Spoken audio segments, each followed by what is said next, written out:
You have to get the system out. Then interim, kitu nilikuwa naambia wase, they emulate the Congo way of not the Congo, the Sudani way of the revolution, where they fucked up and they got a bad governance. But we have never emulated. Now we must emulate Bangladesh, ama the USA when they had their economic crisis. But we emulate all what wanasemanga story ya Somalia, story ya nini. Why not emulate Bangladesh? The people came in and the whole cabinet, the whole government was ilikikiwa out because the voice of the people was heard, the voice of the Gen Z. Now all the things the millennials are coming here to say, this will be fair, it will be the last one. Unfortunately, the Gen Z have achieved everything they wanted. What the fuck are you talking about that it will be the last one because they will achieve their ambition.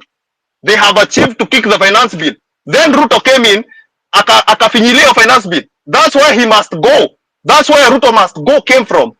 Hiyo ndo kitu mnasahau, haikutoka out of nowhere ati the Gen Z don't have a direction. The Gen Z are not planning another maandamano. Umesikia what the guy on the ground said. We are not planning. They know their objective today is Ruto must go. The objective is there. They know their ambition. They know their purpose. But when you come here, millennials, we come to tell you, then what fucking next? The fucking ambition is Ruto must go. Why are you so fucking ambitious? Mnarudisha country yetu backwards every fucking time because of these puny ambitions. You want leadership positions, but you won't help the Gen Z to come and kick Ruto out because tungekuwa tukiongelea story ya leadership position saa hii na nyinyi, because what the Gen Z lack, I know it's leadership, hiyo najua, but you are not helping them by not joining them. You should join them, then you come and enter your leadership. Lakini saa hii you are pushing it happen because we don't have leadership. What next? What next is Ruto must go home now. Ruto must not go home then ati tuanza kufikiria story ya leadership, nani atakuwa president. Bangladesh hawajui nani atakuwa president because they have to figure that shit out. They know what has to happen. Nyinyi millennials mnaweza ngoja 2027 kama mtangoja, you want to vote, you can wait, you vote on 2027. But today the Gen Z have decided Ruto must go. The ambition is clear. We have been clear all this whole time. History ya leadership mnataka kuleta until the last day. Watu wanaongelea story ya the millennials leadership. You should be out in the streets helping the Gen Z hapo kwa ground. Then you come back and say, okay, we failed, now let's strategize again. Gen Z hawana kitu, hawafikiria ati wanafanya maandamano ingine next week. They want to complete this maandamano thing today. Na hiyo ndo kitu yenye nawaambia. Don't underestimate these Gen Zs. Kibe, acha kwanza nitulie juu na kasirika tu nikisikiza hao wase wakiongea. You've eaten hot coals, my guy. Take it easy. Breathe, drink some water. So let me tell you, Morio and Zenza, you have to understand one thing. We are all not on the bus we're going to the same location, but we don't have the same intention. So the motive for us getting on the bus is very different from each other, but we are all on the bus. So you don't look at your position as a better position, a more privileged position, or your trip to be a better trip, or whatever it is that you're going to do to be, a more important thing than mine. No, we're in the bus. Kila mtu acheza position yake, bro. Sitaki tukue ati one-sided hivyo. Kila mtu acheza position yake. Mwenye anatuma do, hiyo ni sawa. That's what ngoja Morio, ngoja. Kibe unacheki. Tuliza makei kwanza kidogo. Simetuma kwambia kunywa maji. So mwenye anatuma do, huyo yuko sawa. And this is what Mumbi was saying. The hypocrites are the problem. Everybody else is okay, Morio. The hypocrites ndio tunataka weed out. Our say wanasema one thing and they mean something else. These are the people who don't make sense to any movement. Because these are the snakes. And yesterday I mentioned that. I said there's some snakes inside here who are conning our people. And once we get rid of the snakes, then it's easy for people to move in one, one good motion. So we can all be on the bus, but nobody's trying to sabotage the bus. So ukifika kaa sahi matri ya Buru, ukifika Buru, si ati nyi wote mnaenda kuingia Buru. Some of them, other people end up hapo Kariobangi, Umo, you can cross over, you're going to buy, clothes, another one, anaingia hapo Mesora. There are many things we're going to do, but we are all on the same bus because we know where we are going. So I don't want us to put anybody under pressure because some people are feeling like they need to justify the reason why they're not in town. Remember when Mombi came here and the other guy, and we could hear the passion that they have. Even Mariam had to, put on Captain Save a Mama hat and come here to try and save Mombi from despair. Because we could hear that this is what they want to do. They are calling on their people. Anybody who has committed to this, go to town. That's what they're saying. There's some people who have committed to give resources to this. You make sure you follow through with what you say. But don't be a snake. I would rather you stand on the other side and say, I am supporting the government 100%. But don't be a snake. Don't be on this side. And then you are not following through with what you're saying. Hiyo kitu unichosha ni aje, because that is, I cannot stand anybody like that. Hiyo kitu unimaliza. Me, there's an auntie of mine, mi umchukia mpaka leo je hiyo kitu. Hata aseme nini, bro, this woman can bring Jesus. And say, hey, I have a deal with Jesus. I'll be like, just get out of my hair. Fuck off. Samuel, what do you want to say? Before you say anything, Samuel, Eunice Maina, are you there? Yes, I'm here, Kibe. Can you hear me? I can hear you perfectly. Go ahead. Yeah, I like what you just said, that yes, we are all in the bus. The motives could be different, but we are in the bus. And just to speak to Moby and others, so that you're not discouraged. Even many years ago, when Paul was preaching, he said that some people preach out of envy, others out of rivalry, others out of goodwill, others out of love. But what Paul said, that whichever the case, Christ is being preached.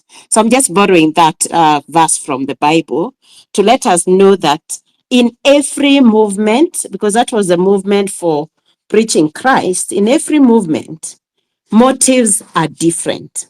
Some are false, some are true, but the goal is the same. So in this case, and I want to, your question was how the crowd is. I was there in the morning. I was in town in the morning. And just like Moby said, there was no one. So now I'm in the house.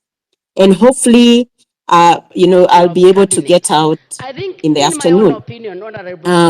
But my point is on when we say Ruto must go, and this is a question I've been asking many times. Ruto must go. Is it the spirit of Rutoism that must go, or is it Ruto the person? Now, when I talk about the spirit, which is the Rutoism spirit, I'm talking about the spirit of impunity, the spirit that lacks accountability, the spirit or the system that has led us to where we are. And so when we say Ruto must go, what does that mean? And I think the same question Mariam is asking. For me, from where I sit, I want the Rutoism, the spirit, to go. Now, whether it is by removing Ruto the person, whether it is by, removing the whole system, whatever that will help us remove this spirit of impunity, this spirit that makes people not to care about anyone else because it's so deeply ingrained in many people.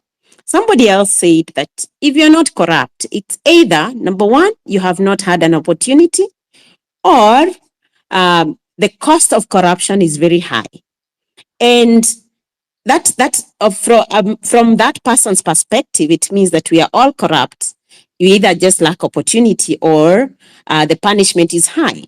So my submission is that this Rutoism, we need to make impunity, we need to make corruption very, very expensive. And that's why I'm in this movement, because I believe that by, shaming, by even going out, whether we are able to remove him out of State House or not, we should not even stop there. We should go to those MPs who are vetting ministers like it's just a show. You know, how do you tell us you have 2.3 billion net worth and nobody cares to ask? Give us a whole process of how you acquired this wealth. We know that they don't own industries that are employing millions of people or hundreds of thousands of people. So that spirit need to go. Now, I do not have a solution as to how it must go. That is why I'm going to the streets, because nabahatisha, you know, whichever works. Because as much as we're saying we need to have a strategy, I'm a business person, and sometimes you have very beautiful strategy and it doesn't work. I believe that the movement has a strategy. It may not work, it will work. And whatever we achieve, we need to look at it as a big milestone. Whatever little step, let's celebrate that step because it moves us forward. But let's not focus on the motives of each and every person in the movement. Let's focus that everyone is in the bus. And I would say that because I was in the village over the weekend and I was asking, I found my dad with other neighbors and I was asking them, what do you think about Ruto must go? And then the question is, then after he goes, then what? Now, these are older people. All they know is that military state are not good. They know that they have been into war and it is not good. And so they are valid to ask then what? Yes, they're very tired of the government. They're very tired of this Rutoism, which I'm calling that behavior, that culture of impunity. But they don't know best. They don't know anything. They don't know how better to do it. They can only wait for 2027. And you know what? They are right in their own right. Now, for us here at Space, we are saying Ruto must go. Of course, if you ask us, then what? We don't know then what, and we don't care then what. All we want is we also are not happy. So you can see we are all in the bus. So point is, if you can get out of the streets, please get out. But let's be together in this. Don't reevaluate too much about the motive. As Kibe has said, just don't be a hypocrite. Thank you.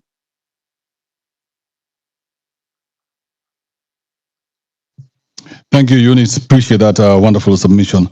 Kijana Tito, are you there? You know one thing they used to, I don't know whether it's still there, but deserting the army was considered treason. If we agreed with you that we were going to fight, and then we get there, and then you turn back and want to go home, then that was considered treason. The army, I don't know what's the word, but the word is deserting, I think. Yeah. You'd be considered a deserter. And if you ever got back home, even your family would be shamed because how dare you be a deserter? You'd rather die on the ground than be considered a deserter. Oh, it was shameful. So all these people who have psyched up everybody else and are deserting at the 11th hour,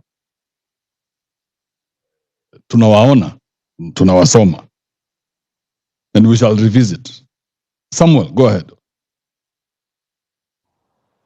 Hey, see, Ruto is like a double-edged sword. Ruto, the administration of Ruto.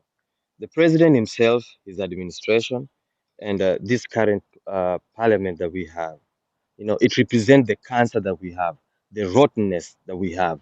They're the face of what people don't want to be.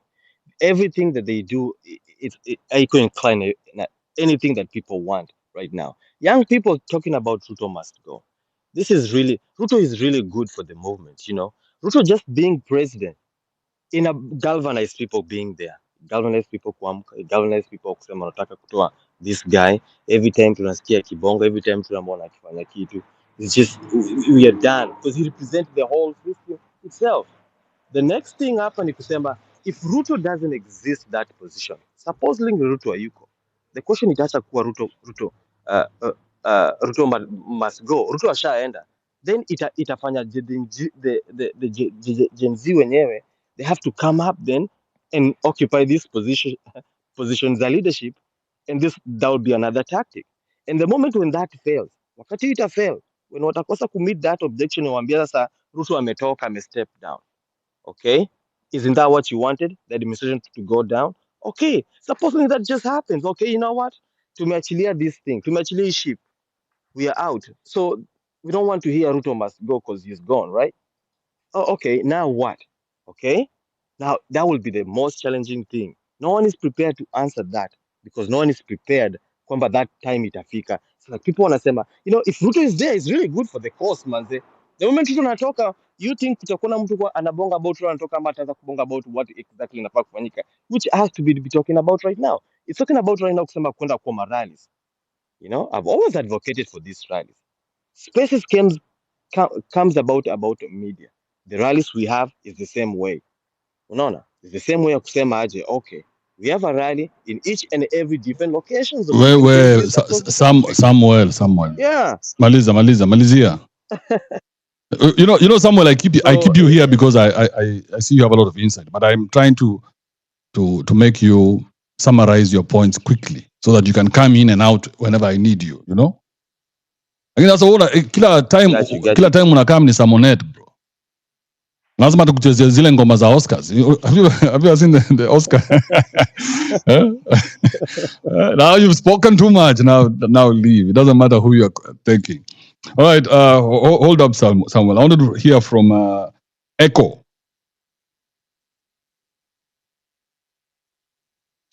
Echo.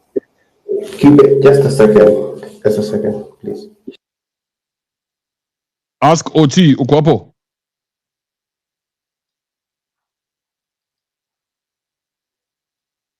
Lexi, are you there, Lexi? Yeah, Kibe, I'm here. Nanisikia Kibe. Nakusikia vizuri sana. Go ahead. Okay, thank you for giving me the mic opportunity to submit my remarks. Yeah? No, we can't hear you properly. Are you blocking the mic or are you using headphones or Bluetooth? No, I'm not using the headphone or the Bluetooth. I think my speaker is getting my tunakusikia kwa umbali. Not clear at all. Okay. So maybe you drop and come back.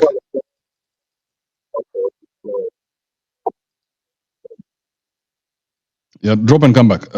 Israel, AD, are you there? Yeah, ni aje Kibe. Piti, mambo? Poa sana, long time man jo. Ninakujanga saa zingine na inua mkono. Good morning bro. Mine is just to say that as people demonstrate, because you can see kwa ground unaona things are not really very good. And what I wanted to say, even if I'll be relevant, is that can we start engaging on the issues as well? We demonstrate. Can we start also engaging on the issues that itatusaidia sisi wenyewe hata venye tunaishi leo? Yes, unaenda maandamano, but what next are you going to do? So there are so many things which I normally agitate for. And after this Kibe, ningependa sijui to exchange aje contact, because ningependa ni share something with you that I'm trying to amplify. Guys, we have government, but now government iko na hitches as claimed by GNZs. And GNZs has done as a great wake-up call in the country. Me, I'm in the government, but it comes a time that if I'm in a position to able to even say a word to president, because it's not cabinet secretary who advises and who will be able to advise president all the time. He can talk to Kibe, he can talk to me, he can talk to anyone. But what we can say is that there are a number of deletions that have been raised are of great concern. But vijana, mimi ningependa kuambia kujeni tufanye kazi. We are rolling out program on 15th. We will be with the president across these 10 regions. Where? Israel. Yes. Read the room. Today is not the day. Leo tuna focus na nane, bro. So hiyo nane. So ngoja. So if you're not here to give these people the energy they need, history ingine hiyo tutauza baadaye.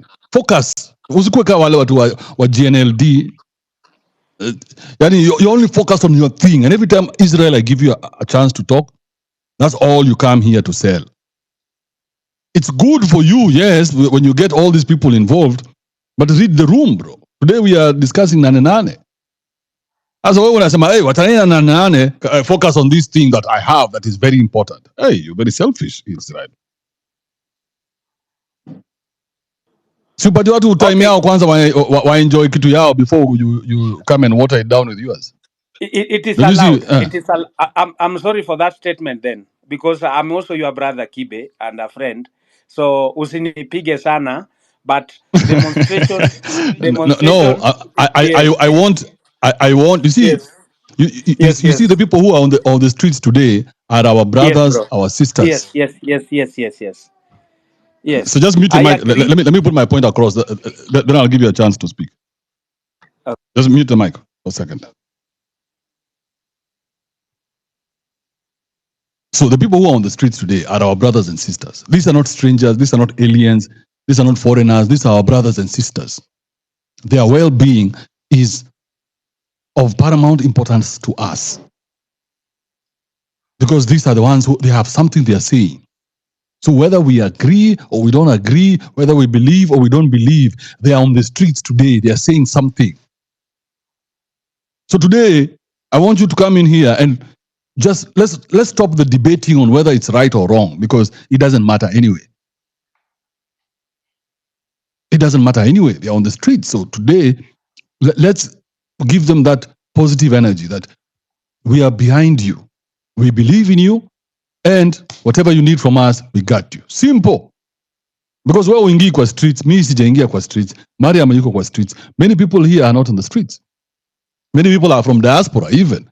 So hao kwanza wanafaa waanze kutoa do in case anything happens during the day tunaweza support. Unaelewa? So hiyo ndio conversation nataka. I don't want us to beat them down again and tell them anything that they're doing wrong. That we'll have time for tomorrow and the day after. Today is not a day for debates. It's just a day for good energy. That's what they need from us. I hope mnaelewa vile nawaambia. It's not a day for too much conversation. Because most of the time we get caught up in trying to advise everybody, just trying to be philosophical and intelligent, and you want to come up with solutions. Sometimes there are no solutions, just flow with it. Itajipa huko mbele, kwani nini? Sometimes it's just as simple as that. Come by and buy. There's a time I was teaching my son how to do a backflip into the water. Something I am unable to do. And I want you to hear that. So I was teaching him how to do a backflip into the pool. I was like, oh, so you do a backflip like this. So I'm telling him how to do it, but I can't do it. So after he learned how to do it through my instructions, he turned to me and told me, okay, now your turn. Yeah. Okay. So I had to try and do the backflip because I'm not going to be just a backflip teacher that I can't do a backflip. It didn't turn out the right how I thought it would, but at least I wasn't a pussy in the eyes of my son. So let's focus on good energy. Today is just good energy. In fact, we probably should finish this thing by around 12:30. Good energy, good vibes. Kama hauna good energy na hauna good vibes and you don't have a positive message for the Gen Z, today is not that day. Thank you, Israel. Do you have any good vibes you want to throw their way before I...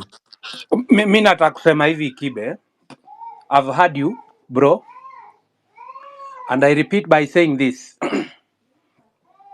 Because of this demonstration, because it's a right in the constitution, hakuna mtu yoyote hata president haezi stop demonstration because it's a right of enshrined in the constitution. What I want to say, as our brothers, as our sisters, as they demonstrate, let them demonstrate peacefully. Let them raise their concern, and let them put it out very clear. And we'll always have to support them because these are our sons, these are our daughters. Always, the demonstration is a right of each and every citizen. So that's what I can say. Let us demonstrate peacefully, and let us air any issue that we have, as long as it's a matter that is a concern to us citizens of this country, because we have a country to live tomorrow. The same youth who are demonstrating now, they are leaders for tomorrow. They have already seen that there is a challenge somewhere.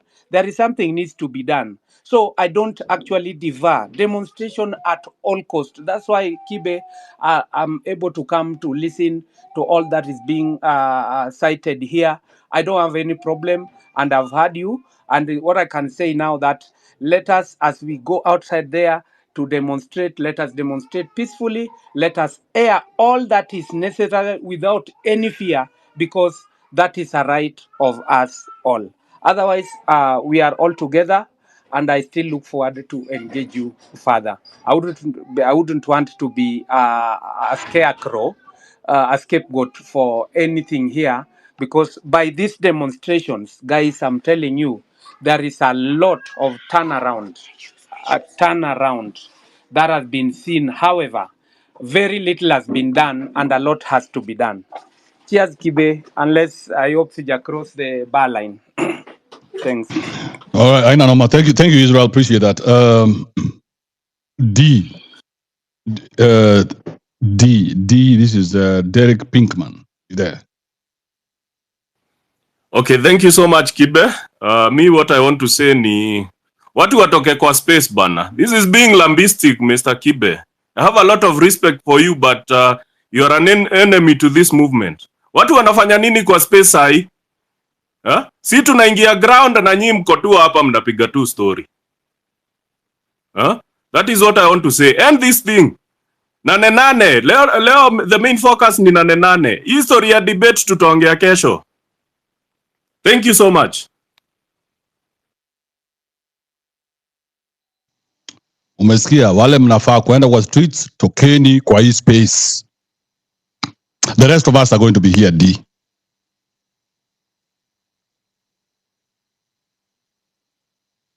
But thank you for coming through. Jimmy Wawero.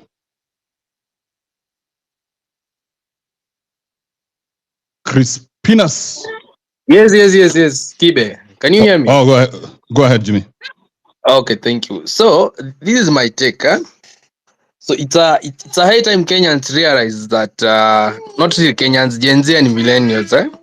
So we can't just be shouting Ruto must go without a clear plan. Let me just paint a picture of what might happen if Ruto is to resign. So of course we are saying that we don't have a plan, but it might go either way. It might be positive or negative. So as for me, it's a high time now we take a step back and we come up with a clear plan. If it's waiting for 2027, we start doing the civic education as early as now. If it's registering as voters, we start doing the mobilization now, because it is very clear. Like we are losing it. No, we are losing it. Jimmy. Yes. The guys are already on the streets. Okay. Yes, but we are here complaining No. The guys are already on the streets. Are you a Kikuyu? I think it doesn't matter. I'm a Kenyan and I support the movement. No. I don't do that bullshit. So if you cannot answer my question, why would we have a conversation? Yes, I'm a Kikuyu. Why was that a big deal? Are you a tribalist? Why would that bother you at all, whether you're a Kikuyu or not? And that's the bullshit you guys need to get over. Get over that nonsense. You are what you are. You didn't choose to be it, so you cannot be countering that all the time with anger. Are you a Kikuyu? No, I'm a Kenyan. I was going to give you a Kikuyu saying.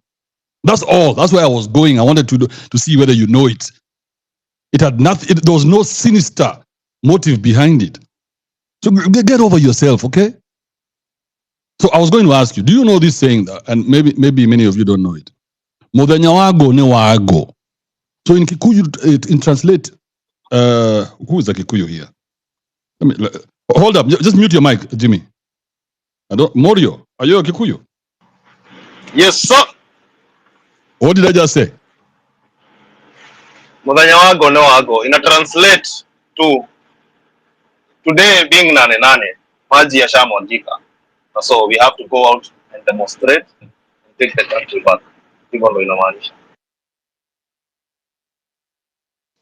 So Mudanyawago Newago means when you plan to go to the forest to get firewood, you don't plan for anything else. So the day for firewood is known, this is a day for firewood. So now, today is not a day for advice. Tomorrow might be a day for advice. Yesterday was a day for advice. But today is not that day. Today people are already on the streets. So today, what I want is just a message to your brothers and sisters to encourage them. Tell them, hey, you know, I am here. I may not be able to join you, or I'm on this street or whatever. That's it. Don't overcomplicate it with your intelligence. Are we together, Jimmy? Okay, that's fine. Let's go to the streets. You're wasting time here on space then. Let's meet there in the streets. Thank you, Kibe. Perfect. You are wasting time on the space because you came to advise us.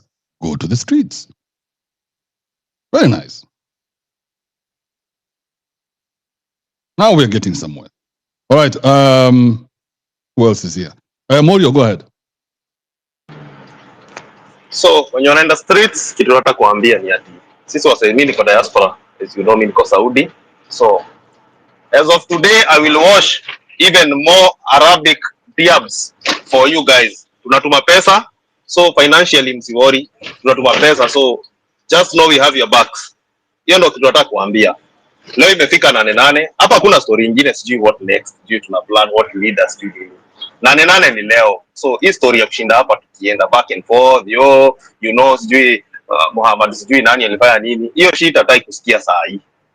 Ile kitu tunataka kusikia saa hii ni ati we are on the streets. Venye itaenda iende. Hakuna msee anajua ama ita go through ama ita fail. Kama ita fail, hiyo ni story ya siku nyingine. But today we have to go to the streets and make it happen. Si wako diaspora, hata namba inafaa kuwa hapo, tunafaa kuwa tunatuma pesa as we speak of now. Juu lazima tutatuma do. We have to fund this thing. Hatutaki kufanya ati hizo mama nini sijui watu wanafanya huko. Sisi ile kitu inaendelea saa hii ndo tunaenda nayo. Si wasoko kwa ground na sisi tunatuma pesa saa hii. So hiyo ndo kitu nataka kuambia wasa wanaenda huko. We have your backs. Wacha kusikia story nyingine. Tulipanga ni leo na ni leo. Siku ishafika. Mudhanya wago no ago, umesikia Kibe mwambia.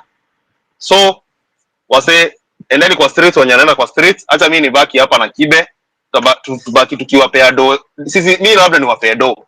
Hakuna kitu kingine nafanya. Nimejaribu kuongea hapa, tumemobilize, tumefanya everything we can. But hakuna venye naweza wa support vingine. So nyinyi mko kwa ground. Go make this fucking shit happen. Okay. Hey, Morio. All right. Okay. Who else is here? Engineer Kibe. I get you. Yeah, you're getting me. You're getting me, yes. No, there's something I'd like to rectify. You know, some people are like they are directing you of what you should be doing. You know the reason as to why you are there. Every individual who is here knows the reason as to why he or she is here. So they shouldn't be directing you. So I only have one thing to say. We are only waiting for some minutes.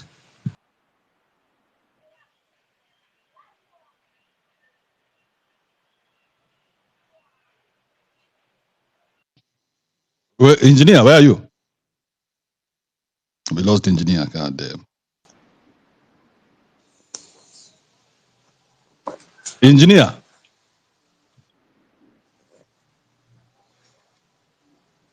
Okay, engineer fundi wa mitambo wameharibu. Crispinas. Kibe, I hear you. Kibe. Yeah, you hear me?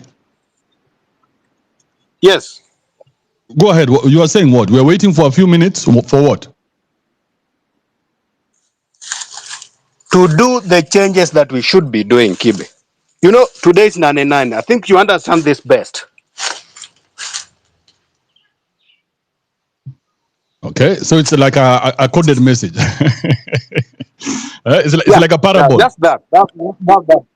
Yeah, I don't have a lot to say. In fact, I don't have the narrations like some others do. So we only have just some few minutes to do what we should be doing. Yeah. Thank you, engineer. Brief, precise, straight to the point. He knows what he was here to say. Crispinas, what do you want to say? Yes, Kibe. Kibe, do you hear me? Perfect. Okay, I wanted to first motivate my brothers to just continue with what they are doing. That is the right thing.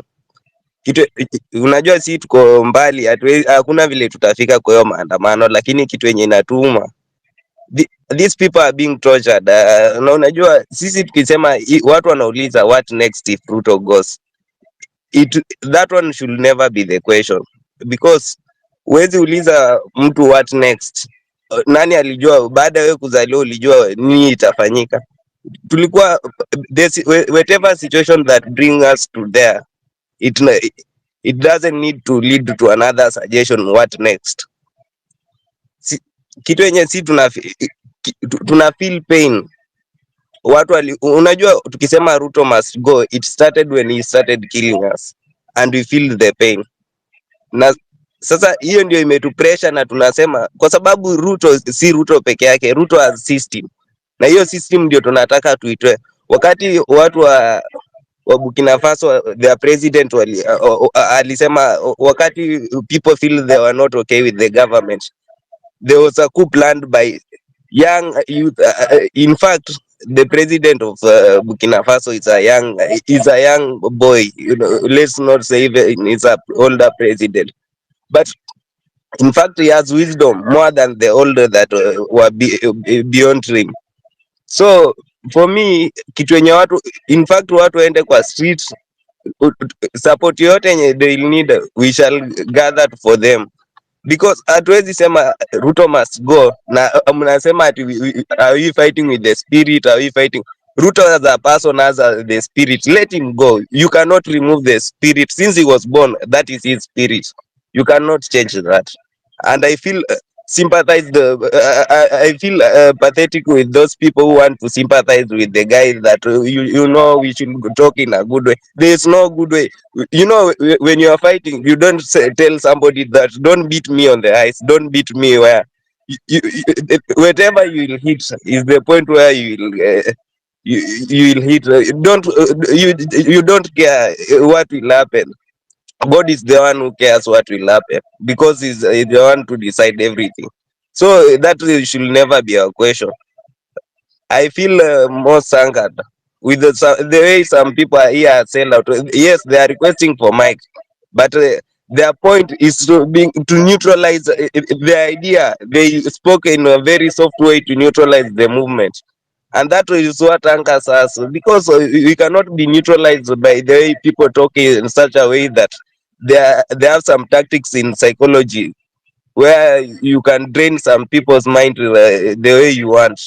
I feel almost pinched by the way some people talk.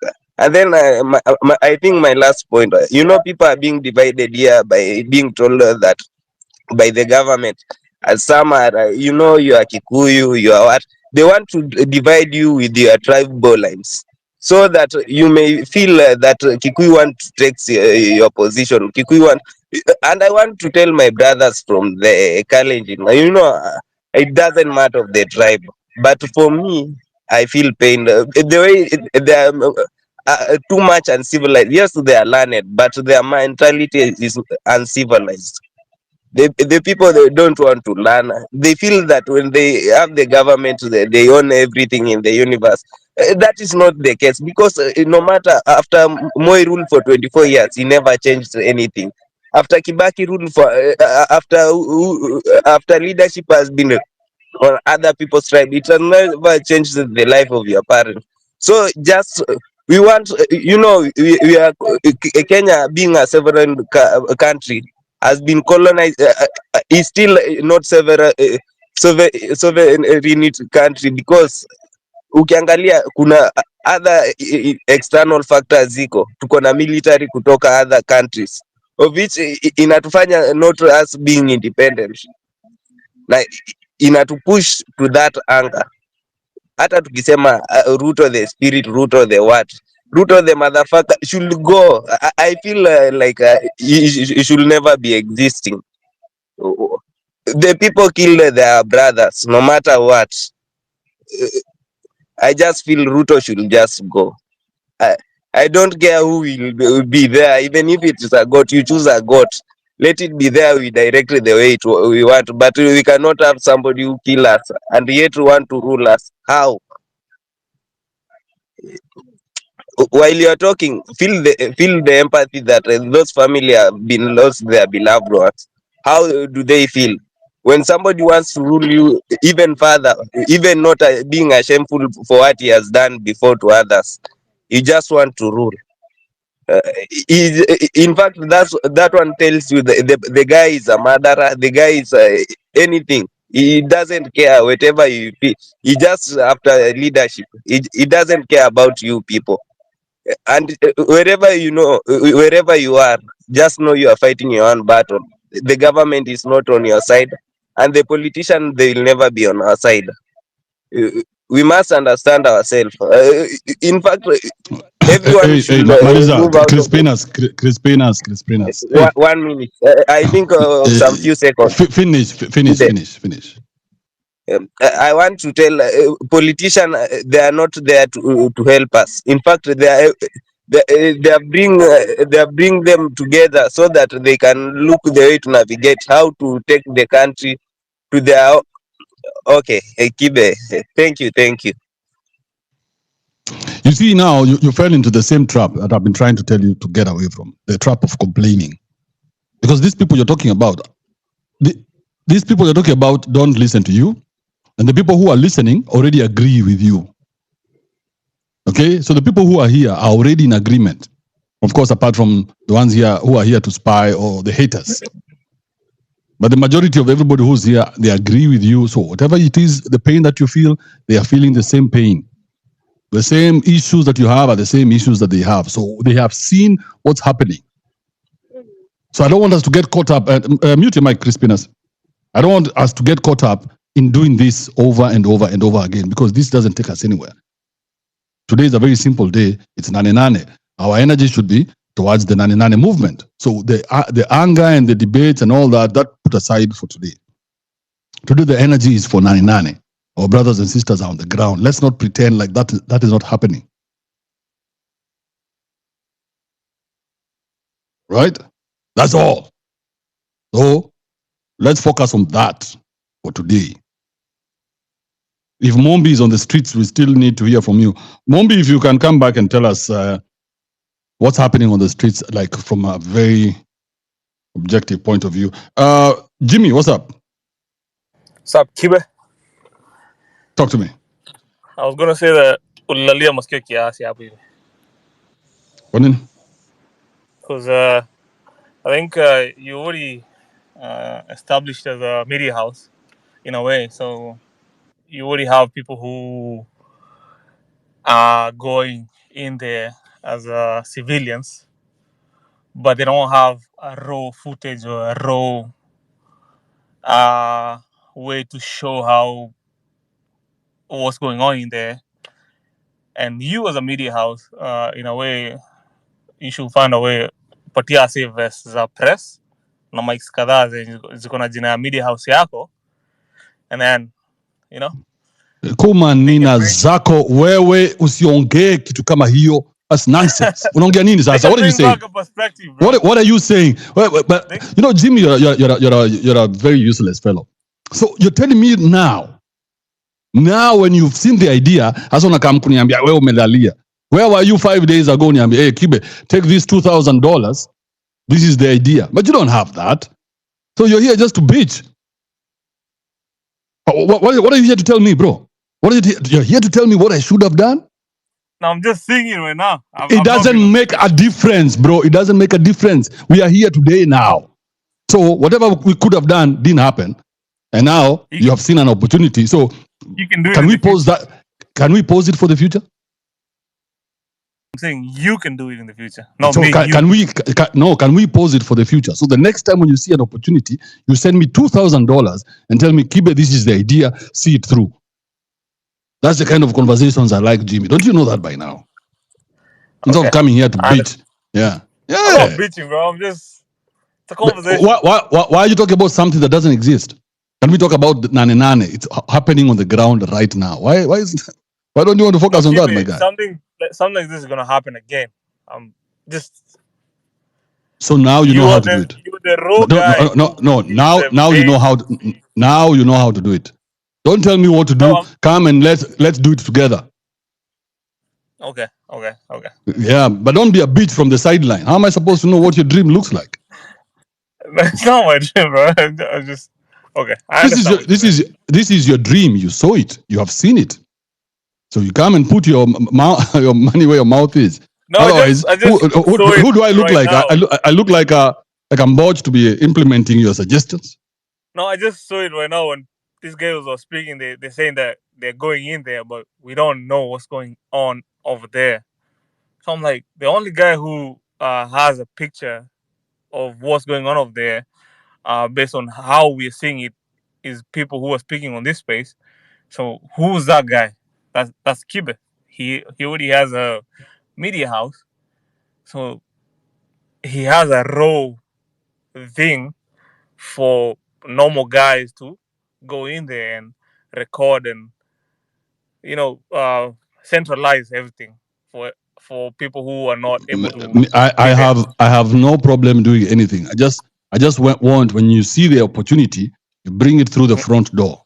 But don't be those Okay. guys who just bitch full time and you're just beating about everything. I'm not bitching, bro. This is front door. Jimmy. I understand. Jimmy. What else do you have to say? Do you have a crystal ball for us today? Nah, that was it. Took to me a mood. That other Jimmy doesn't speak for me. I'm the only Jimmy out here. Okay. So, anything else? Nah, but I was gonna say good luck to whatever they're doing out there. Hopefully, the country manages to become better. It's gonna be 500 years from now. But good luck.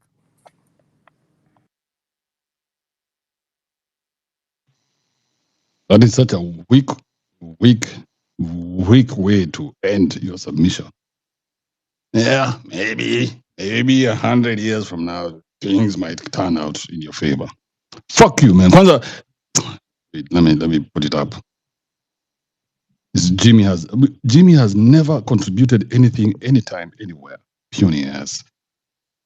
JM, pastor for 35 years.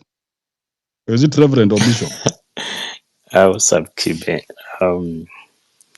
Yeah, great submission. Nane, we continue supporting the movement. Yeah, the only question I have, because I've had people saying that we need to continue supporting the people on the ground and all that. Is there like a way through which we can do that? So because I think I know the people on the ground probably need water or something like that. But again, I encourage those who are already on the ground, Mombi and the rest of the people, let's not give up. I've seen a few clips here and there that the movement is going on in different parts of the country. I think I've had one of the what's it called, governors holding a meeting with people, trying to answer some questions. So even if it's not as massive as we had expected, I mean, the day is still young. People naweza kutokea, and I'm convinced that something is going to happen with the kind of movement pressure and the attention that we have created. So let's continue doing that. So I agree with the Nane movement. Thanks, Kibe.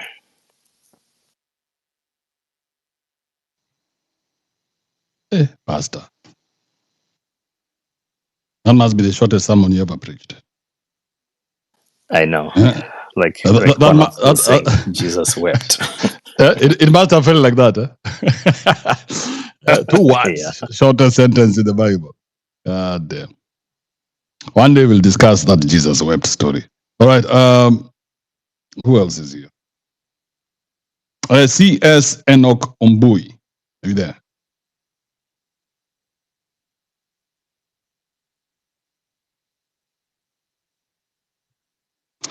There's a group of people out there who are disgruntled that we cannot be on spaces. Hello? Yeah. Hello, Kibe. Hold up, CY. Hold up. 1 second. Let me deliver this message.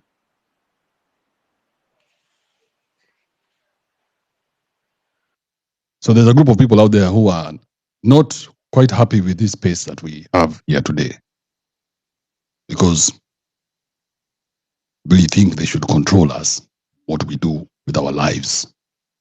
So imagine some people out there think what we are doing here is wrong, because we're not doing what it is they want us to do. Isn't that tyranny? Aren't we moving from one tyrant to another? How dare you think what I'm doing is wrong? I've not told you what you're doing is wrong. Why would you tell me what I'm doing is wrong?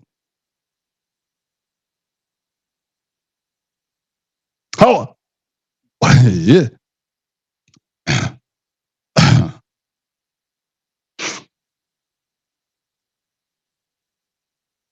So who are you? Who are you? And I'm talking to Kimuzi now. Kimuzi, who are you? Who are you to do what you think you're doing right now? You got fame the other day. You found me here on these spaces, and now you're doing this thing. And now you're trying to tell us what we're doing here is wrong because what you do is right, or what are you saying? So we move from one tyrant to another. Sasa tukue slaves wako. Wewe unatuambia vile tutafanya. Mkiwa na watu wengine. Oh no, bro. Not me. You can bully those other people, but not me, bro. I've been on these streets for too long. I played this game for too long, bro. Me, I'm 48 years old. Some of the experiences that I have, my guy, will make it hard for me and you to have a conversation. Don't fuck around. Don't think you know because you got a few people following you. Oh no. Oh no. That's not how the game is played. You play on your side and leave other people to play. But don't. Now, you want to destroy now what we have here because you're not happy with it? Jealousy doesn't look good on you, my guy. Jealousy is a curse, bro. This curse of the black people is just horrible. Imagine. These guys can open up their spaces anytime. Nobody tells them anything. But now, because today there's something else they want everybody to do, now this space is a problem. Come on. How puny can you be? So we leave one tyrant, we come to you. You who tells people when they can do things. Oh, bro. Fuck that. I will kill that movement myself if that's what the movement stands for. If that's what the movement is, where you cannot have, you cannot do your thing, are you going to control me? Are you crazy? You do what you have to do. You're a man just like me. Stand on your own 2 feet. Imagine there's such a weak man going to say, hey, let us all report this page. Fuck you. Let us all, because you cannot do it yourself. You cannot come through the front door. Mbona usikuje hapa? Mbona usikuje hapa uongee kama mwanaume? Come here and speak, open your mouth and say what it is that you want to say. Don't hide behind that nonsense. I find that to be so weak. Weakness in this, some of these men are just shameful. Bro, from all that goodwill that you've had, all these days you've had such goodwill. Now you want to destroy that? Because of being petty? Petty man James. It's disgusting. Honestly, it's disgusting. It's puny. It's lambistic as fuck. Hey! Asa Morio asisikize space juu Jako, sindio? Watukaa Samuel wasisikize space juu wewe uko na tu feelings. Chukua tu feelings bro, ingize kwa rasa. Nobody has time to deal with your puny feelings. We've been telling you this for a minute. And you know, I've not even mentioned Kimuzi this whole time. I let him do his thing. I was like, if this guy is good for the movement, then I'm okay with that shit. But if this is the direction that you want to go down, oh, don't make an enemy out of me, bro. Don't take my kindness for weakness. Don't make an enemy out of me, bro. I know how to fight. Ask a few people. Yeah, ask a few people, bro. I am a good fighter. Morio, unataka kusemaje? Before CS, are you go? Let's move on from that. acha mse mwingine aongee juu nilikuwa nataka kuongea story ya Kimuzi because I did a fucking whole video about that because he's trying to keep this maandamano, so they have like a group of people who are trying to like wanataka kupush agenda yao. We have to follow this maandamano, belongs to them in their mind. They think they started this maandamano, they think we are fighting for them. I did a whole fucking ass video the other day. He was trying to fundraise the other day because there was a time nilianza hiyo story ya Middle East, like especially to have jana, and I tried to fundraise and they came quickly and shut it off because walikuwa na fundraise yao ya maandamano, so I took it out. So then he came out yesterday, I think yesterday or the other day, he tried to fundraise and he was the first person kuniambia niwache hiyo ujinga, first we focus on honey first fundraising. Now he's coming to tell you what to do because he thinks this maandamano thing ni yeye anafanya, ni yake. Hiyo ndo kitu nilikuwa nataka kusema. So these puny ass motherfuckers being that we go out to the streets because of them. Ni wao wanatufund, ni wao wana guide maandamano, wana try to get keep. They try to be the heroes of everything. So these frauds. So kila msee afanye Kenya anataka kufanya. Na mimi ndaka hapa nikisikiza Kibe. Hata kama utafungua hii space hadi saa 8 usiku nitakuwa hapa nasikiza. So kama msee ana catch feelings, ukatch tu mara moja uende home. Ama uende kwenye unataka kuenda. That's what's up. Samuel. You know, Kibe, hii media, it's really galvanizing places whereby sasa tunaanza kusikia much dissent voices. Ule mwenye hizi chukua dissent voice, nika kupeana matching orders, kuona mse mwingine achukui. For instance now, nika kusema usisikize TV, but tomorrow unataka kusikia Kenya ilisemwa ilikuwa the right thing ilifanyika leo. You know, I think everyone ako entitled kufanya, ako their own prerogative besides anything kwa hii movement. And I think everyone anafaa tu ku dig deep just the same way, because mimi nikiangalia hapa nianze kusema ati sasa imagine hii ni rally, spaces ianze kuhost rallies instead. This is like a rally. Unaona, kama kungekuwa na space ingekuwa ni radio, kwanza kujua jamaa anaendaje. Everyone ako, I think maybe kuinsist ile wajamaa wako na feelings mob sana, it just preempts everything I think when that feelings inakuja juu, regardless of what mtu anafanya, you just don't want to get involved. The feelings are too high, intentions are too high. Watu wame lose trust in anything in our society, be it the institutions tuko nazo. There's no trust in these things. Everyone is frustrated mpaka anaona mtu hawezi enda maandamano. That angers na ina frustrate him. That's just okay still, but not saying mtu mwingine hawezi take his own action. Now that's another thing. Everyone ana chip in wherever they can, and unafaa kuwa confident na kwamba if everyone does what anafikiria it's best for the movement, I think the movement itaanza kupata a vision whereby everyone anataka kuwa part na the process of it. I'm really excited. Create just these emotions, because these young people are really radicalized saizi. I mean, we have a young generation whereby maybe even society ama ukitaka kuwa president, whoever is a president anaangalia a society where young people already wame lose trust going forward, which is a big population. It will be really hard to convince the generation to come kwamba they really need to trust even when Ruto goes away. But for now, you can't really tell anyone else. This jamona sha kutokea. Unaona? It's just Ruto has to go, and if that doesn't ring a bell to anyone else, it's the administrative state so far.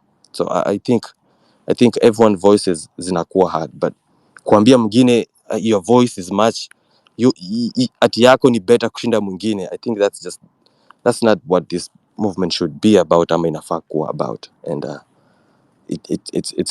it's really sad kwamba it has to go to there, but I don't think itafika hapo with the energy we have, with the energy young people wako nayo, that is not going to go away anytime soon. Anytime soon. So I think even one anasema kwamba this will be the last one, it would be the last. There is no last thing. So if wanna put trust in something, perhaps having a trust in private enterprises tunakuwa nazo sisi wenyewe, for instance kama this particular space that we have right here. Mimi nikiangalia space kama Kibe or anyone ako involved with the spaces, I start to think kwamba kuna category ya the time ya spaces inafaa kuwa. Kama kuna time hii inafaa kuwa to just pure and centric rally, you throw in whatever you have. So many people wanatoka overseas, everyone wanatoka, everyone else ako so galvanized, want to kuwa part of it, because everyone wanna play that role, and it's a media thing. I don't want to go back to media, but this is just a media thing, and if we don't grasp that, saizi nimesikia sijui ni KTN imemerge na Citizen. You think ingefanyika hivyo kama si back kama ya maandamano? I mean, a media will come out of this. Better be equal, just on a Gen Z direction. I yield back for now. Good morning, everyone. Good afternoon, everyone. I don't know if I'm heard. Personally, I support the movement. I support the spirit behind this, and I wish we do not stop, because Kenya was the one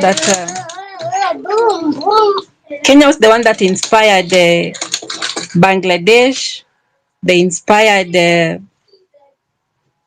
Nigeria.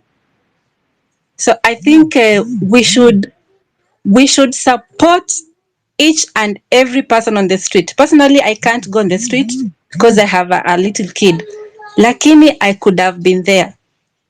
First of all, leaders in Kenya do not understand anything about leadership. Leadership is about serving the people. It's not benefiting yourself and then harassing the same people you are supposed to serve. Let's take an example of the illusion that Kenyan leaders have. Number one, if I'm a leader, I'm supposed to loot. People. It's not benefiting yourself and then harassing the same people you are supposed to serve. Let's take an example of the illusion.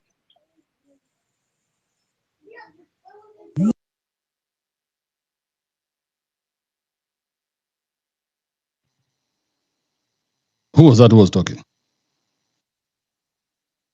I think we have a problem. It was me. Oh, go ahead. And spirits and what's her name? Jackie. Yeah. Today we are just encouraging our men and women on the streets. So try and focus your point on that. Okay.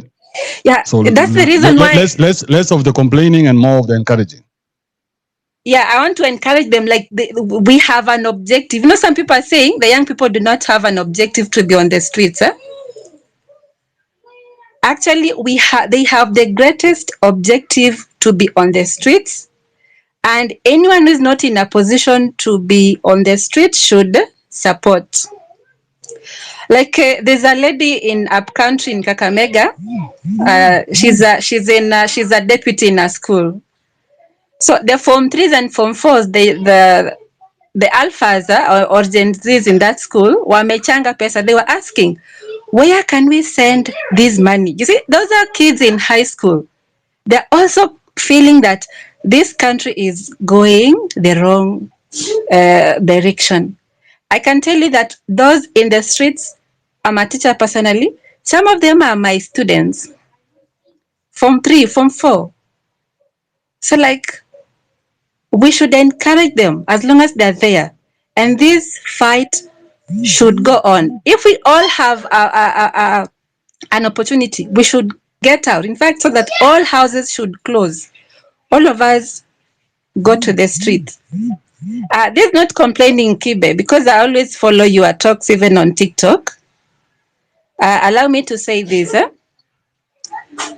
As much as they are on the street, it is objective. Number one objective is that leaders in Kenya, they have no clue on leadership.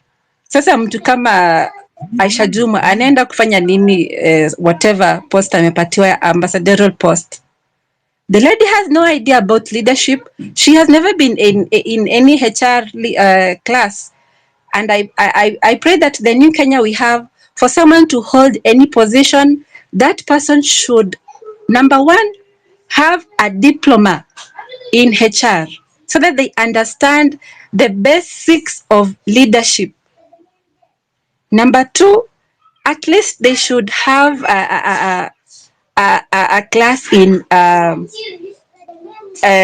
governance. I think kuna such an institute somewhere huko, I don't know, here in Nairobi. So we do not just pick anybody from anywhere, so that people do not have any diplomacy at all. They don't even know how to address the public. They are in the office to take money. That's all. That's all they care about. When it comes to voting, they dish out money. We are in the office. In 2 years' time, I'll have millions, 200 million. I'll purchase a house here in Kenya. I'll purchase a house in Dubai. Mwalimu, you got caught up again, Mwalimu. Don't go down that road. Just focus today on a very short message to the Okay. Gen Z. Some of who are even your students. You said so. You probably understand them better than anybody. Yeah. So I talk think to them. What I want to say is that the Gen Zs should not stop until we achieve the objective, even if it means staying on the street a whole week. As long as kuna hiyo number, tutatuma. Hii number you float somewhere, tutatuma whatever we have to provide everything that is needed. That's all, Kibe. Wonderful. Thank you, Mwalimu. You can hear the kids in the background there. That house must be fire. Okay. All right. Yeah. Thank you. And yes, if they know that we got their back, then it's easier for them to do what it is that they went to do. But if all this fighting and back and forth, then there's no confidence on the streets. That's why probably. Anyway, let's keep having more discussion. Mombi, you're on the streets. You have any report for us? Yes, I am still here. Sorry, kuna noise background. What do I tell you? No, People have tunakusikia been, vizuri sana. So, what's happening on the ground now? Watu wameanza kufika? watu wajaanza kufika, lakini napata some inbox and stop discouraging people. People are coming. I want to make it clear, I'm not discouraging anybody. As a matter of fact, naambia kujeni juu tulikuwa tushaamua tunakuja. Kujeni. So wale wanasema wako kwa ground na wako already on the way, it's okay, still keep coming, because we already decided to take this road. Right now, I'm seeing, you know what is making me even feel bad? I see some people posting pictures of Kitambo, showing the way there's magnitude of people, but me nikiwa kwa ground, yenye naona ni chocha. And those who are saying, prove. If you cannot believe my words, I cannot insist on you. I'm not here to live into anyone's expectation, neither am I here to live up to somebody's expectation. But the reality is this: if people are coming, let them keep coming. If there are barriers, where I can say kuna watu ni pale Odeon. Right now, nimetoka those sides chini. I am here huku juu, huku almost university. So people wanatandikwa. So mkiona nime mute, just to know I'm running. But it's still your expected number of people, the way we expected people watatokea. Maybe probably expectation was the problem, but still watu hawajakuja. I'm still hoping they come. I hope they come, but right now hakuna ile namba kubwa. People are just being chased away with tear gas. And if you want to know what's happening, just tune in into K24. They're showing you live feeds. We are here with the press. They'll show you exactly what is in the ground. If you go to those pages and they show you the way there are many people, I don't know, maybe other counties. I cannot say about other counties. I can only say about Nairobi, because Nairobi was the meeting point when we were holding this nane thing. But right now, kwa ground, there are just groups in front of me. Hata hakuna. Ni mimi na kikundi yangu na makarao. Maybe watu wameingia ndani ya buildings. But the status on the ground, kuna bodas like 15 or something moving up and down. There, kuna cops, this plain cops wako wengi na wanatandikana. So let's keep coming. Let's keep encouraging us. You know, it helps those who are encouraging us, those who are telling us yada. It's okay. Zitaingia kwa masikio. It's okay. The other side, but let's see. I'll still say I will better conclude in the evening about how this whole thing will go. For now, there is no number on the crowd. Mko wangapi hapo na those guys of yours? There are 3 guys plus me. Hey. Okay. Plus I've seen other like 3 ladies go like this. And plus uko mbele yangu, there is another crowd of like 5 people. And there at cooperative, there is like 6 people up or 2. But they are walking and they look like they are doing their business. But hakuna ile crowd nyo ilikuwa inakuja kusema tunabadilisha serikali, ati tunataka good governance. Au watu wanaitwaje? Watu patriots bado hawajafika. Keep coming if you're coming. Kuna wengine wananiambia tuko West tukikuja, tuko Waiyaki we tukikuja. Keep coming, let's come. Tukifika kwa ground we'll know. But you know the purpose also of the cops is this. I'm not sure if they're here and they're listening, but I don't know. Okay. Yes, they have to throw tear gas to us. So tukiwa huku, tear gas has to be there. But at least tukule na for a reason. Si ati ni juu tunawachokoza ati tuna. So nasikia sasa sahi they have dropped this whatever. You can hear the background clearly. They are patrolling from the top.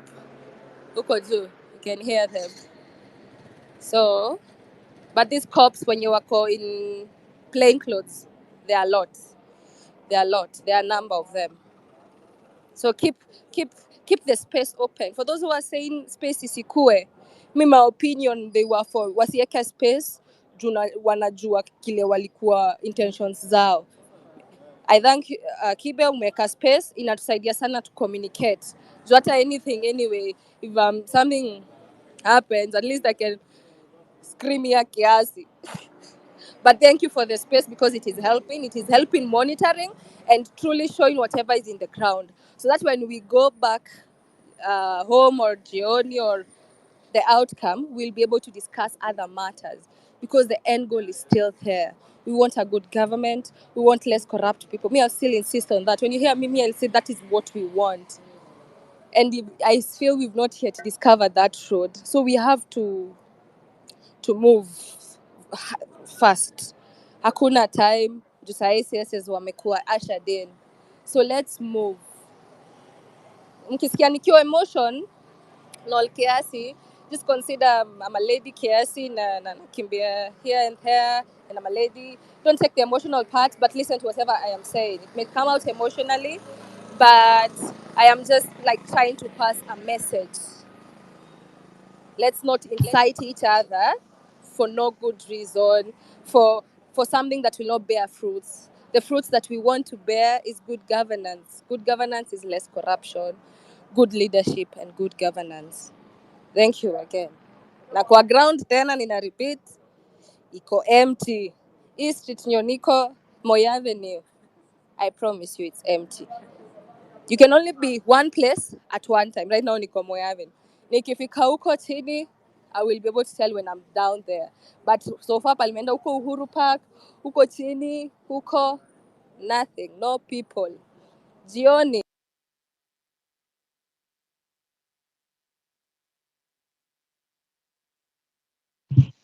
Oh, did we lose Mombi?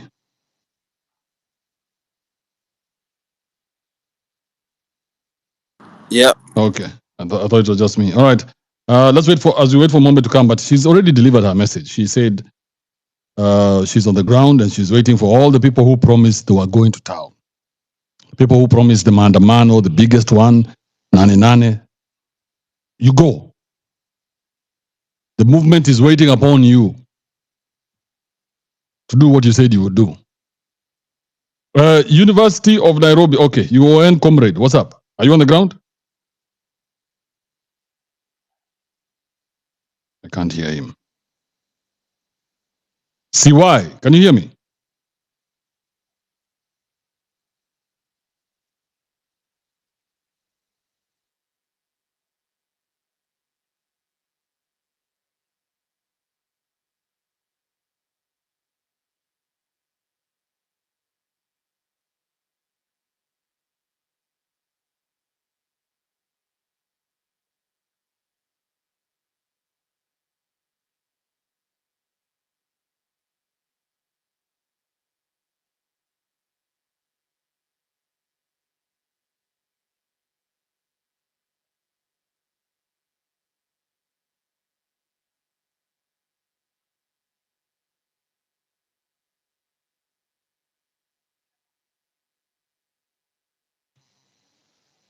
CY, can you hear me?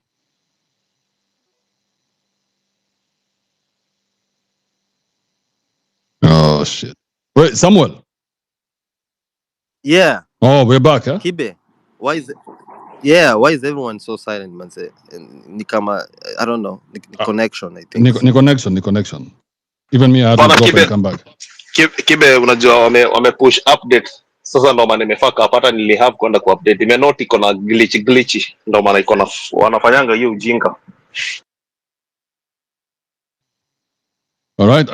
Okay. Thank you to everybody who's presented something here today. Gwethe East, are you there? Yes, I'm here. Go ahead. What's on your mind?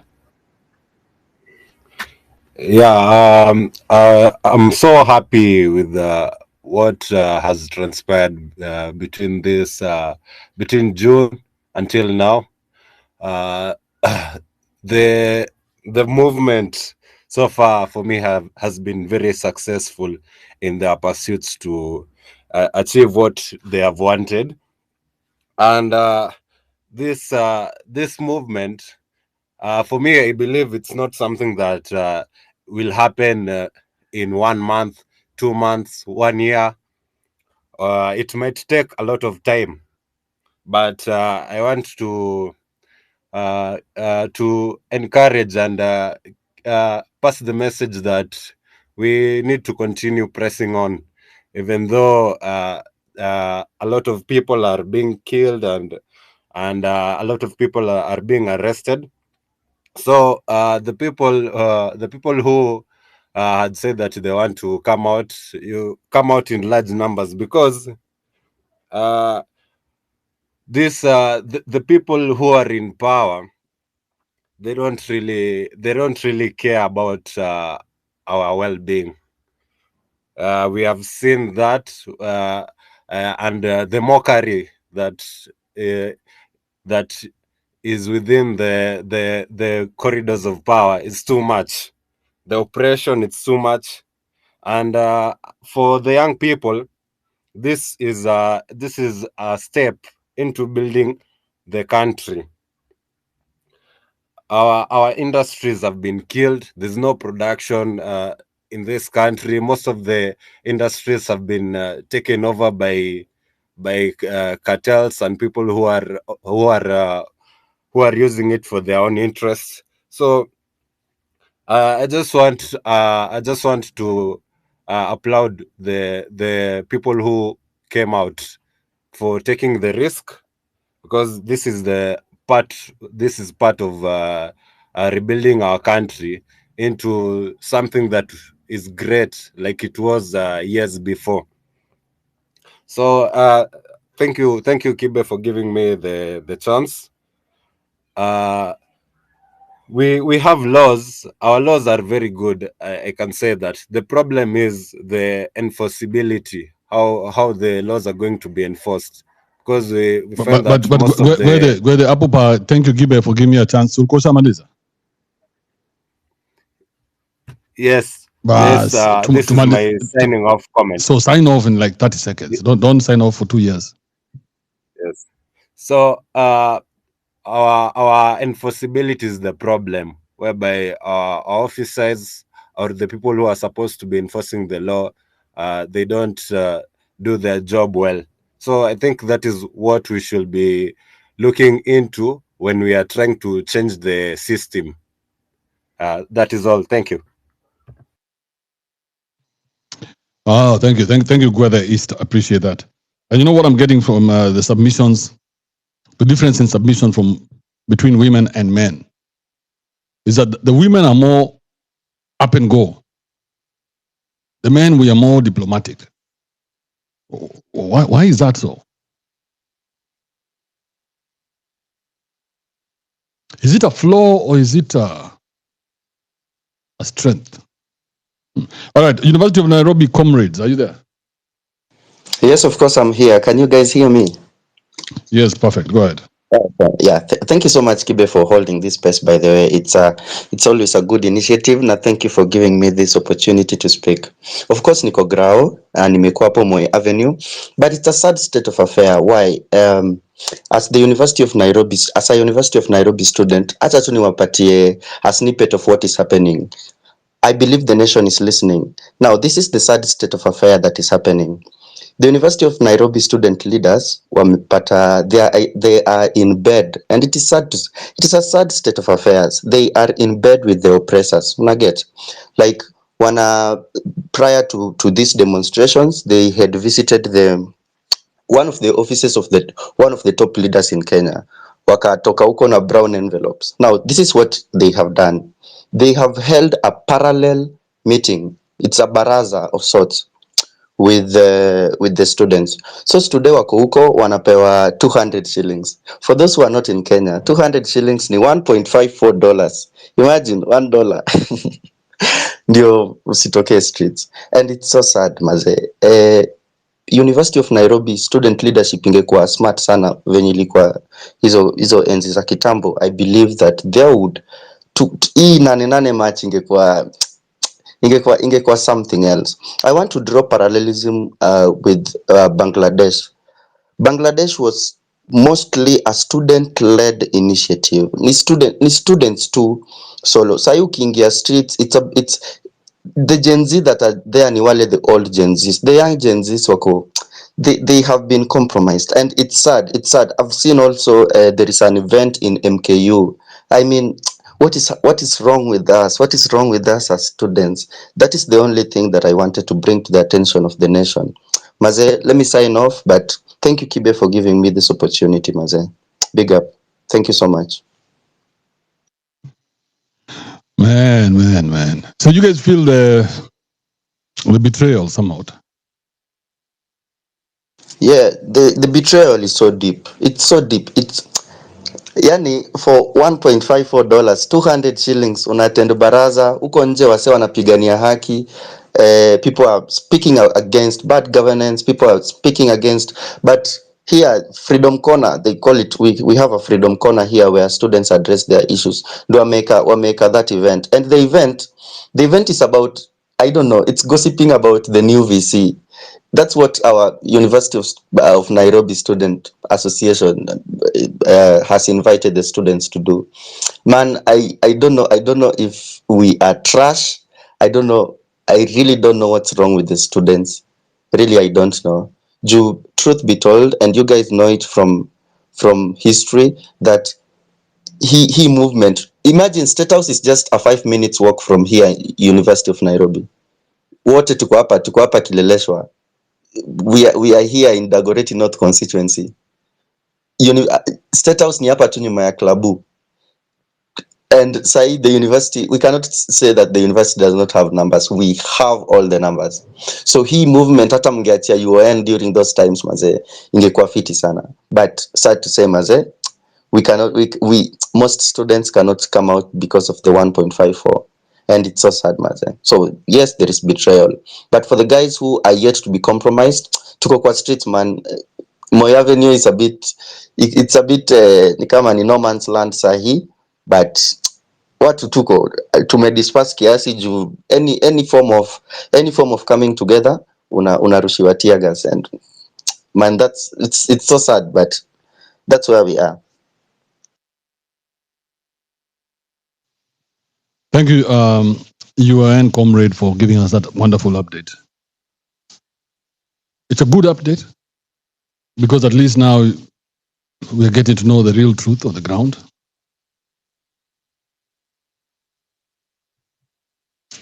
And you know, this conversation sometimes gets a bit tiring because ukiangalia wale watu wana fight, the people who want what's good for this country are the people who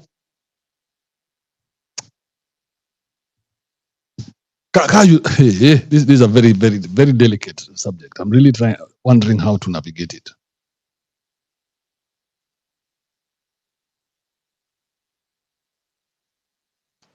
And by the way, Kibe, it's so sad because this is not the first time. Au ni akina nani wanachukua hiyo do? Okay, mtu this is mgani comrade mgani anaitikia Rwabe as payment for anything? Who is this person? Where does he come from? Okay, this is not the first time this is happening. Remember, we've been having a series of protests. Ile ya kwanza now haikuwa compromised, that was organic, but subsequently we have noticed that each time we have protest, there will always be a parallel event. Now those events, see, they are not even tangible events. They are not events to discuss student issues. They are not events to discuss the way forward of students. They are not even events to tell students to do something meaningful like fighting for their rights or standing up for what is right. And every time we've noted, and we keep on talking about this, but you understand, I understand. Sai maisha ni ngumu. Comrades just want inaitwa cabbage. Uniekeza cabbage and something like that. So they are given 200 shillings. Wengine wanapewa 400 bob, and that's just how it is, man. And it's heartbreaking if you think about it. You can't even throw up, man. It's just for 200, 400, you sell your loyalty, dignity. But I'll tell you one thing. So that you don't be too heartbroken. This kind of betrayal happen every time. Anytime there's a war anywhere, there's going to be betrayal on both sides. Okay? Like now when the Mau Mau were fighting against the white man, there was betrayal within the same Mau Mau ranks, even within the tribes themselves. So like now the Kikuyu, there are some who are called the home guards. The home guards are the ones who would make sure that whatever plan the Kikuyus had was thwarted, because the home guard was like a sleeper cell. He understood the language. So whatever it is they were saying, he would find out and then give that information to the white man. So that betrayal is always going to be there.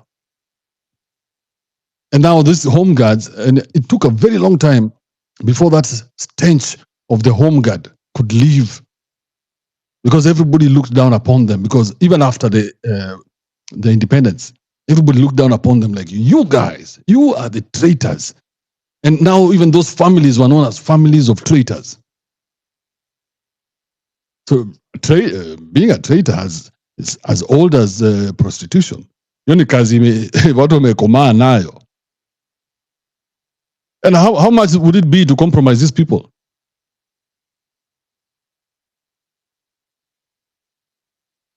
Niliwaambia vizuri sana, hii movement lazima mu-identify ni akina nani. Because musipo-identify ni akina nani, then kila mtu ataichukua.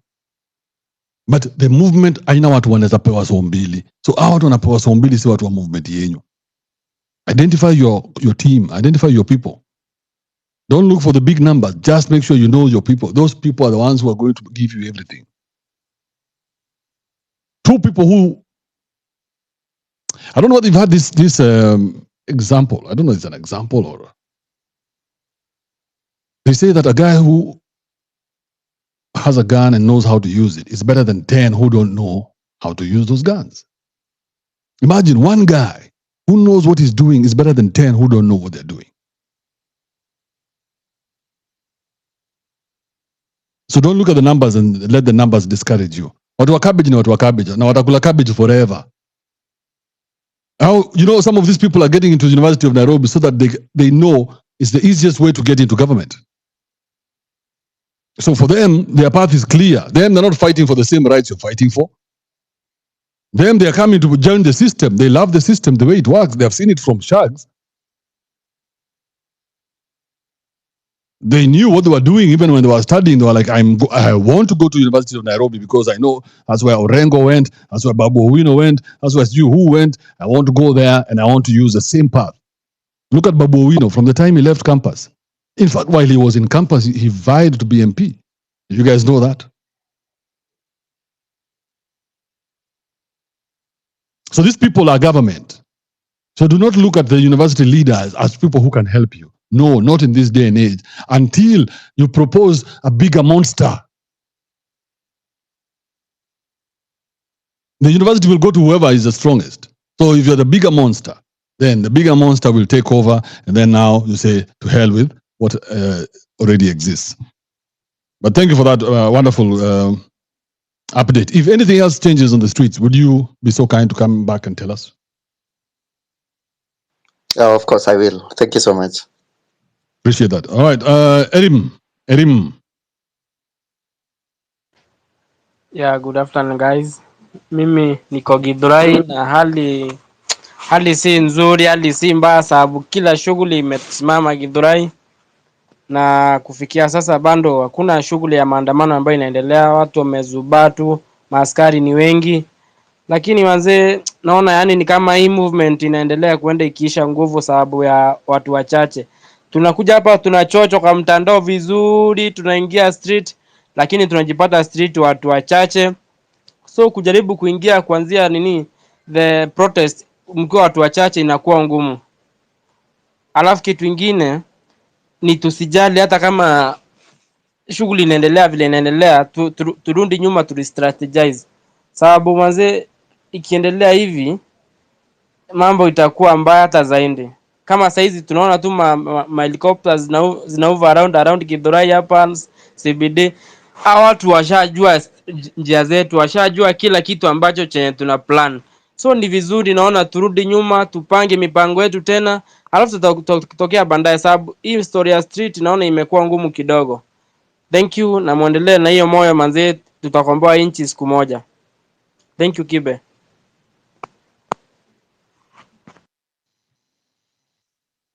Morio. Kibe, unajua there is a lot of people who are attacking or defending. Wasikiwe gava na wakingi. Wasikie kama huyu jamaa ametuambia tutakomboa hii nchi siku moja. Like hajasema tuende tukakomboa nchi. Hajasema ati leo Githurai juu bado hajatokea. The government has tried to infiltrate. Unajua hata niambie watu kitu hawajui. I told you like a month ago. Maandamano haina off day. Like kama unataka Ruto must go, if you are for the Ruto must go, you should know that revolutions don't happen in one day. A revolution haina off day. You don't give the government a few months to strategize and tell them tutakuja a fucking date. Today is the day, na ndio wanasikia Gen Z wakisema leo ni leo, hii maandamano ni ya mwisho because we are doing this thing. If you like it, kama mnataka na kama hamtaki. Because acha niwaambie guys, you see they are using helicopters just to scare people, because you know there's less than 150k police in Kenya. How many civilians? The police force in Kenya is the most understaffed in the for countries za dunia. These people know wanakujanga na live bullets because they know they are understaffed. These people, if you can go out to the streets in 3 consecutive days, Zakai wanashuka. If you start today and say today is on that, tomorrow is on Friday, on Saturday Zakai atakuwa ameshuka. Because if you exhaust the police, there is no one to protect him. This guy is using the police force as his goods. Nakwambia we have less than 150k policemen in Kenya.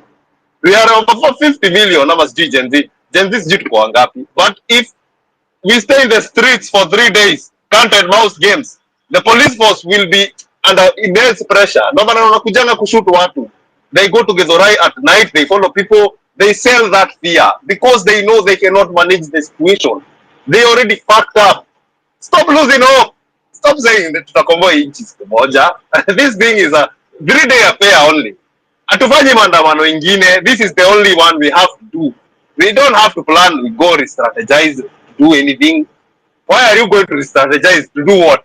This thing can be over by Saturday.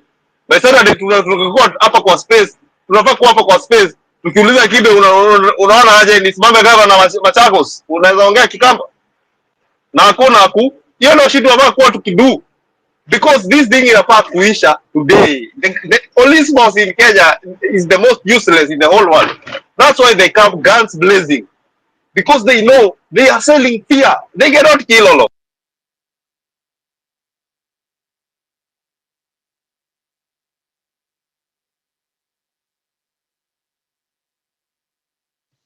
Msema kweli.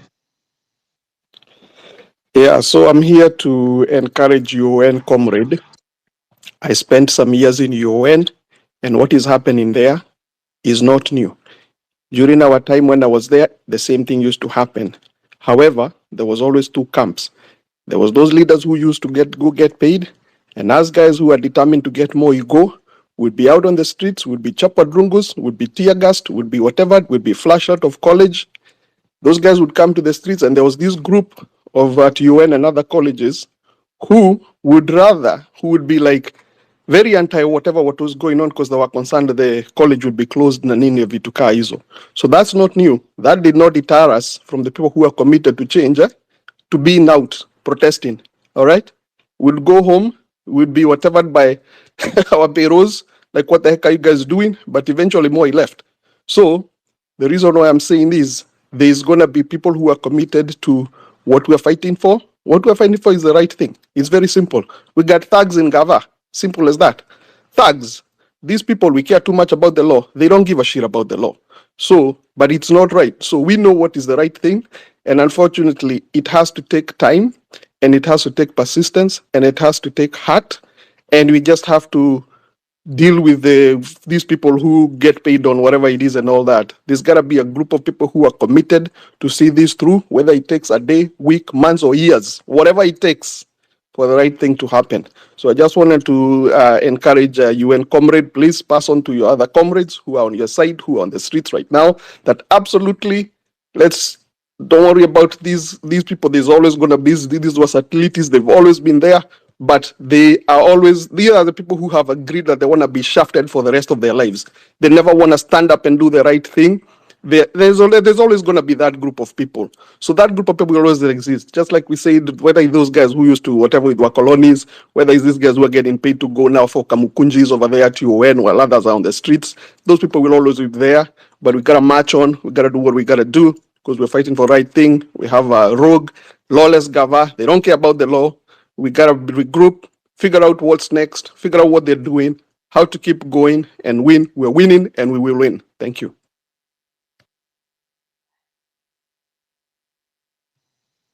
All right, thank you, Msema Kweli. Now let's just start to have our final submissions. So everybody who comes in here, just know this is your final submission. So let's start with Sina Mungai Fanuel. All right, he's not there. Matthias Nzasa, are you there? Is it Matthias or Matthias? Matthias. All right, we look missing. Leila Lux, are you there? I'm here loud and clear. I just want to tell the agencies we are really very proud of you. I'm online as well. I've just been seeing some goons being beaten up. Right now, I'm actually talking from Europe right now, and also encouraging all the diaspora to actually support our agencies. I know we have one goal today. Ruto must go. Ruto must go, and people should stop selling any fears. And I'm very sorry to hear about the UN again selling their souls for only 200 bob. That's very, very, very sad. Personally, I am a mother of Gen Zs. I'm an ex. And for me, the Gen Zs and the alphas have got my blood. I'm that hot. If I was in Kenya right now, I'll just be right there in front and doing the right thing. And now I'm doing it the way I can do from my own point of view and regarding the circumstances that I'm in. I think I was very proud to hear about the Kikuyu saying, actually. That's what we learned when we were in school. Do not answer a question that's not directly requested to you. So since we are talking about Ruto must go, we should not start questioning other questions. We cross a bridge when we come to it. And with that, keep on going to the streets. I see the things happening which are also good. We are also sorry to hear about some places not having enough numbers, but we are behind you. We are together. Let's continue. Ruto must go. Asante sana. Thank you, Leila. Appreciate that. Yeah. You know, this issue of fundraising is a very dicey issue. It's a very dicey issue, but it's a discussion we must have. It's a very dicey issue because now we don't know about.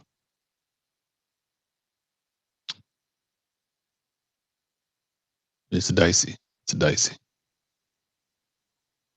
Sorry, I come back again. What do you mean by that? I mean, we've got that account for the agencies that need transport and all that kind of thing, and I think they should be supported. So yes, so the thing is now, you know, the government is looking to see who are the people financing this, because now they're going to turn it around and call the people who look like the leaders traitors. Once they use that traitor act on you, that's a whole different conversation. So you must be very careful. You don't fundraise for the movement. We can fundraise for what happens to the boys, and I mean, not the boys, what happens to the men and women on the ground today. That we can do. But it's still dicey. It's still dicey. Let's think about it a bit more. Let's think about it a bit more. Who else is here? Dagus.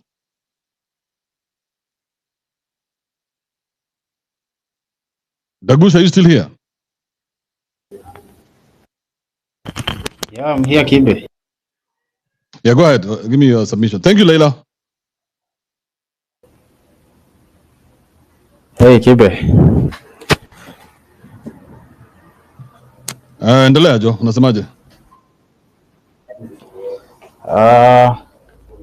My short submission is that, for one, I'm so much annoyed by some people who are coming here trying to bring us down.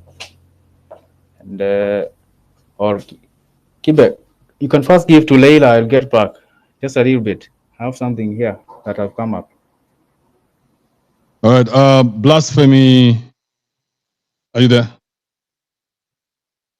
Did I just, there's a guy called blasphemy. How does that make any sense? Okay, let's keep it moving. The noise maker, go ahead.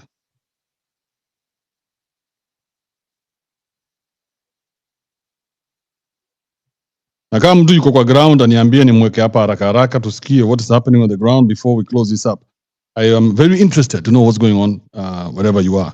The noise maker, are you there?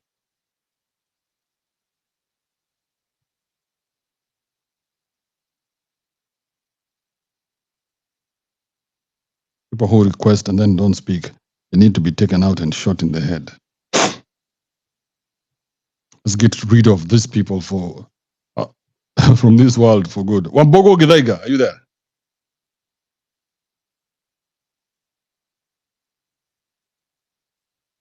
Wambogo.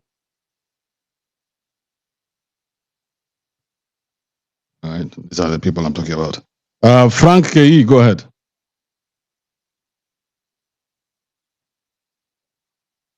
Yeah, thank you, Kibe. Thank you very much. Thank you for this opportunity. Sahii niko CBD but wametufukuza, tumeingia side ya Ngara. But mazee, sijui mbona Mbogi iko chini hivyo mazee. Watu wamekuja wachache, but tumekimbishwa, tumetupiwa tear gas.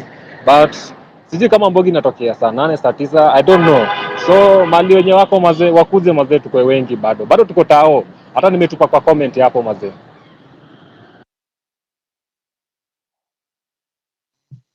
All right, nice, Frank. Keep updating us. Let us know how it's going on the ground. Who else is here? Let's see if I'm going to speak this time.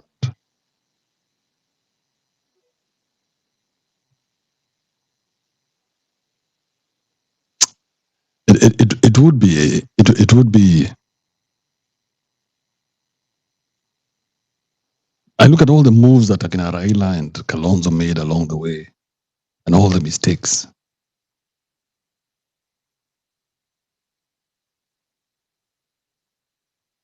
And I'm like, we have a chance to start on a clean slate, blank paper where we can chart the way forward from zero.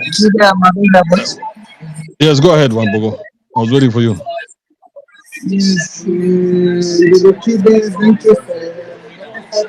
you for the challenge. Wambogo, your connection it doesn't work, bro. Uko place kuna makelele, uko matri ama? Now when you talk to me, in 4 minutes, 2 minutes.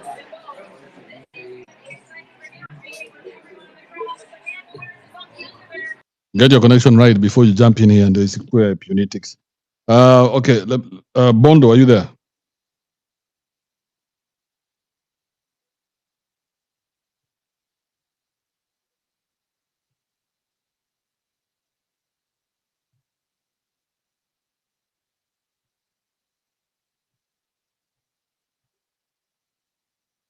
None of you? Yeah. Kijana Jeuri, go ahead. Tumelimwa street bro, tumelimwa street mbaya sana. Wapi? Moi Avenue. Hapa karibu Archives, tumelimwa vibaya sana. So sasa mko wapi?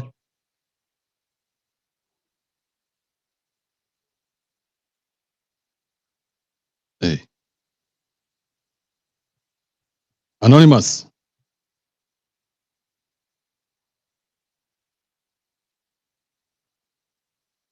Israel, Adam, give me your final submission. Let's close this up. Let's all watch how it turns out today. I think even me, I feel some level of how do I say it? Stuck to me a word, disappointment. Israel, are you there? If not, Morio, tuonane kesho. Heke dokege. Kenya nilikuwa nakwambia wasije ni kitu moja tu. Wajue hii kitu wanamaliza leo. Police force ya Kenya iko understaffed. Hiyo ndio kitu watu wanafaa wajue, si ati ni kitu kushinda kicha watu. Hawa sawa hawezi engage na wasee siku 3 consecutive. Kesho yake tuki go through na hii kitu leo, kesho watakuwa wamechoka na wata give up. Hiyo ndio kitu Bangladesh walifanya. Off-roads wako politicians wame-understaff polisi juu wanakula pesa yote. So like hii kitu umesikia venye Kibe amesema, we start on a clean slate juu the political class walijiunga wao peke yao. So like this, hakuna msee tunakuja kubagain na wao alama ku dialogue, ni sisi tunachukua tu hapa hivyo tu.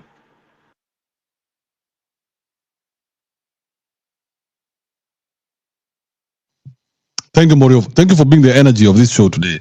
Leo wewe ndio umekam na energy mzuri. It was a very interesting time to be here on such a day, and with all the infighting that is happening. I would like to put out a message. Let's stop the bullshit. Let's stop all this infighting. This infighting makes us look weak and disorganized. It's a battle for what? What are we fighting for? Are we here to fight each other or to fight for something? You know, to focus. Let's focus on what it is we're here to fight for. Not who we are here to fight with. We're not fighting anybody. We're fighting for something. The movement has been insisting good governance. We're fighting for good governance. Whoever comes in the way of that is the enemy. So if this person is also fighting for good governance, then you guys are working together. Why are we fighting each other? Doesn't make any sense. We are fighting for good governance. We are fighting against corruption. So if you're corrupt, then it doesn't matter who you are, which tribe you come from, or even how you look. However much money you have in your account, you have that money because we have allowed you to have that money.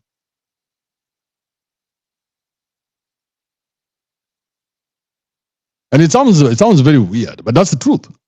The truth is, whatever it is that anybody has in this world is because people have allowed you to have it. The day people don't want you to have it, they take it away from you, especially in politics.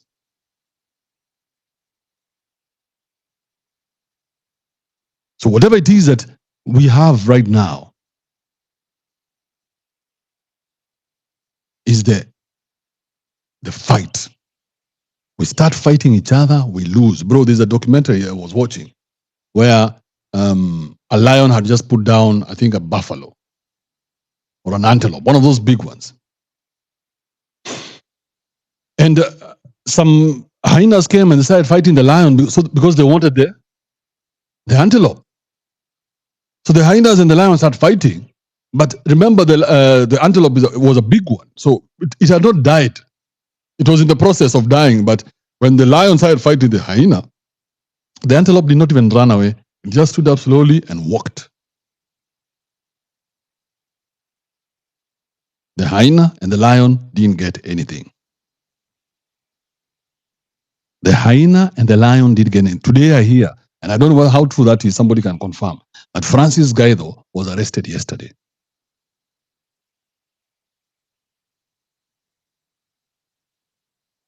Now, by now, we should already, all of us, be up in arms on trying to find out what's going on with Francis Gaido. But this guy has had so much vitriol. He's been fighting everybody that now nobody knows what to do about his arrest, as much as we want to be part of this thing. Because he's fighting everybody. You might go to even help him out, and the next day he's going to be on your ass. So it leaves a very, very bad taste in our mouths. So Kimuzi and the rest, stop that bullshit. You do what you have to do when you have to do it. Let other people do their thing.